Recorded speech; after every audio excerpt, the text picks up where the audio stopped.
Hello guys, and welcome to another episode of Marek Connell English. Today I'm going to be talking about British icons. So, to begin with, there is no doubt in my mind that the most iconic British icon in our current age is the Queen. She is the figurehead of British society, and her reign has been going on for over 60 years. Now, I'm not going to go into my opinion of the Queen and the royal family because I'll probably get arrested and my YouTube channel will probably be taken down. So I'll keep those ideas to myself. But I am of the opinion that the Queen and the royal family attract a lot of tourism to Britain. A lot of tourists go there specifically to visit places like Windsor Castle and Buckingham Palace in London, and there is a lot of merchandise that is sold, souvenirs and things like that related to the Queen that make a lot of money for the royal family and Britain.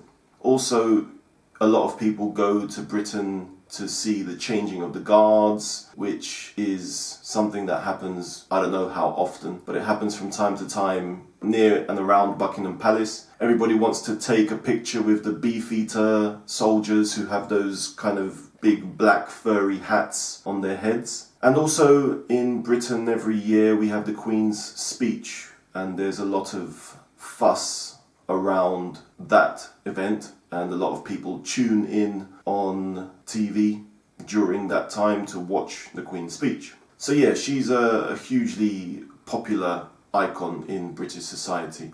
The next icon I'm going to speak about is James Bond. James Bond as well is quintessentially, I think that's how we say it, quintessentially British. He personifies everything that is elegant, British, and a lot of people consider him to be quite sexist. I grew up watching James Bond when I was younger, and there is no doubt in my mind that Sean Connery and Roger Moore were the best James Bond actors. I think since then it has been going downhill. Daniel Craig is rubbish, and I think the plot in the new James Bond films is laughable, to be honest. Yeah, a lot of my students consider James Bond to be sexist. I guess there's some truth in that, but for me, he personifies everything that is masculine, and yeah, he's a player. He likes to, I wouldn't say date, but he likes to have a lot of flings with women. What's the word I'm looking for? He's a womanizer, basically, but he's an action hero. He's not your typical 1980s kind of action hero like Schwarzenegger and Stallone. He's elegant, calm, sophisticated, and for me that kind of personifies everything that a gentleman should be. And yeah, his character has been made to be quite a sexist womanizer, but if we put that part aside, I think he has quite a lot of good qualities as well. You know, he's a gentleman, he generally treats women well, I think. And yeah, just the gadgets as well, just to go off of the women topic. The gadgets that he has in the films are really exciting, really futuristic, and yeah, he's just really suave and elegant. And I think he is the personification of the British gentleman. Other icons that we can talk about, I've been told about Virginia Woolf, who was the writer of Mary Shelley's Frankenstein.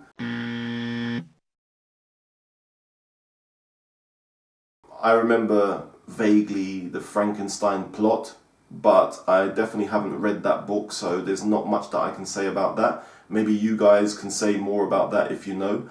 But I probably think it's better to stick to icons from the last, 100 to 200 years, although Virginia Woolf probably covers that period. Harry Potter is another British icon if we look at successful films that have come from Britain. Harry Potter was written by J.K. Rowling, and she was on the dole, apparently, when she was writing this book. And one of my students told me that she actually went to the park around her area to use the light from the lampposts to write her book because she didn't have electricity to have lights at home. So that's a real rags to riches story. She went from being very poor to being extremely wealthy, literally overnight. I'm sure it wasn't an overnight success, but it seems like it was. Harry Potter isn't really my cup of tea, personally. I've never watched any Harry Potter films. I don't like Lord of the Rings. I don't like Harry Potter. I don't like The Godfather. I don't like Star Wars either. You know, I don't like these kinds of trilogies that become very commercially successful. And Harry Potter, just the character for me, you know, I've never been a bully at school, but I would probably be a bully just to bully Harry Potter because he's just such an annoying character. And yeah, it's just the story, the characters, it all just seems really cheesy to me. But hats off to J.K. Rowling because she's had a huge success with that saga. Another British icon is Alice in Wonderland, written by... Who was Alice in Wonderland written by? I think it was written by George Orwell. Correct me if I'm wrong. Let me just check. Alice in Wonderland writer. I have a vague feeling that I'm completely wrong. Oh no, it was written by Lewis Carroll. Now, I'm not much of a book reader personally, and I don't know any of Lewis Carroll's other books, but Alice in Wonderland has to be one of my favourite stories, one of my favourite cartoons, Disney animations. I don't remember what year the Disney animation came out in, but it has to be one of my favourite films. 1951. The film came out in 1951. Yeah, it's an incredible film, and I think it has inspired a lot of famous films that we can see nowadays. The Matrix makes a lot of references to Alice in Wonderland and The Rabbit Hole. Yeah, I think it's one of the first films that really addressed the idea of questioning reality and what is real, what is not real, and do we live in a real reality, which is something that The Matrix really brought to the forefront of our minds. If we speak about British icons and food, I'm probably going to say that English breakfast is an iconic meal in British culture. Sunday roast as well is something that most British people eat on a Sunday, just like Spanish people here eat paella religiously every weekend. In Britain, we eat Sunday roast. What else can I talk about in terms of food? I've said English breakfast, Sunday roast. Pie and mash is also an iconic food. It was considered to be like a working class meal, but now I think it has become a lot more popular and people from all walks of life can share a pie and mash meal together. I don't know if that's true, but yeah, pie and mash is like a really basic meal for poor people, but I think everybody eats it nowadays, and it can be quite expensive if you eat it in a good place. We couldn't really talk about British icons without speaking about Shakespeare. Now, Shakespeare revolutionized literature, really, and he has been a huge inspiration, I'm sure, for many writers since. And although his writing can be quite difficult to digest, especially for foreigners, it is definitely something that's worth a read and that will make you aware of how much the language has developed in the last 300, 400 years. I don't know exactly how long ago he was alive. To be or not to be? That is the question. George Orwell as well, fantastic writer. In my opinion, he has written some of the most inspiring books of the 20th century. My favourite has to be 1984. It was a hugely popular book. Apple computers, they actually used the concept from the film, from the 1984 film, and made a famous advert. And I think it was in 1984 that the advert came out. If you check on YouTube, you can probably see it. Animal Farm, I think George Orwell also wrote Animal Farm. That was also a hugely successful book. And I remember that when I was at secondary school, we read that book in detail and we analysed it, and it was interesting. Now, if I go on to rock stars, if we go on to music, the Beatles have to be one of the greatest British exports of the 20th century. They were probably one of the first boy bands, really. Nowadays, boy bands are a dime a dozen. There's loads of them. And back in the days, there weren't so many boy bands, and I think the Beatles really put the concept of boy band on the map. Paul McCartney has had huge success since the Beatles broke up. I don't know when exactly. My mum didn't really listen to the Beatles a lot, but I know that a lot of our parents probably grew up listening to a lot of the Beatles songs. I would say Paul McCartney and John Lennon were the most popular people to come out of the Beatles. John Lennon had quite a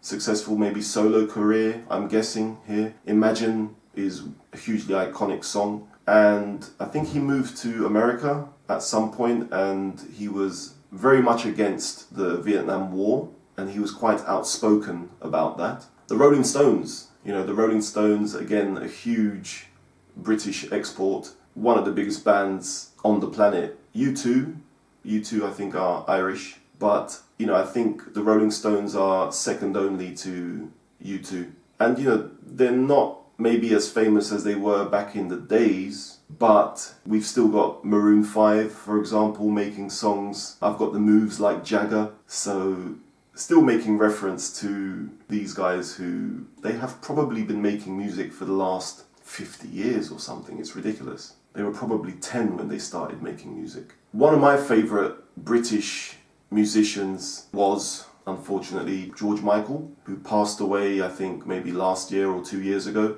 What an angel. He had the voice of God. His album Older, I remember it's probably one of the first albums that I bought on cassette tape. And yeah, just a beautiful musician, a beautiful soul. And yeah, I think he made music the way that music is supposed to be made. And also he used to be a member of the duet Wham! Back in the 80s. They made some fantastic music as well. It's a shame that he's not with us anymore. Sade. A lot of people don't know about Sade, but she made some fantastic songs during the 80s, and if you hear one of her songs nowadays, you will still love it. She made a lot of timeless songs. Smooth Operator and Your Love Is King. If you check those on YouTube, trust me, you won't be disappointed. Amy Winehouse. What a loss. Another British icon of the music industry. She unfortunately dabbled a bit too much in drugs, and I think she ruined her career and her life and ultimately died because of it. But she was an amazing talent, just an amazing, effortless voice. And yeah, she's got countless songs which still shake up a dance floor nowadays. But yeah, unfortunately she's not with us anymore, and it's a great loss. I wish we could hear some more material from her. And then we've got the Spice Girls and Take That. I'll do them together because they're kind of very commercial pop bands. Take That were kind of like the boy band of the 21st century, and they had huge success. Robbie Williams came from that boy band, and the Spice Girls as well, they had huge success in Britain and around the world, and I think more amongst girls than guys. And I think with Take That, their success was also more amongst girls than guys. But they had some good songs, which I think both men and women, old and young, could enjoy. Okay, so I think I've pretty much covered British icons in a nutshell. Maybe if you've got any other ideas of icons that students could speak about, put them in the comments below and give each other some ideas of other things, other artists or actors or icons that you could speak about. So I'll leave it there, guys, and until next time, good luck with your exams.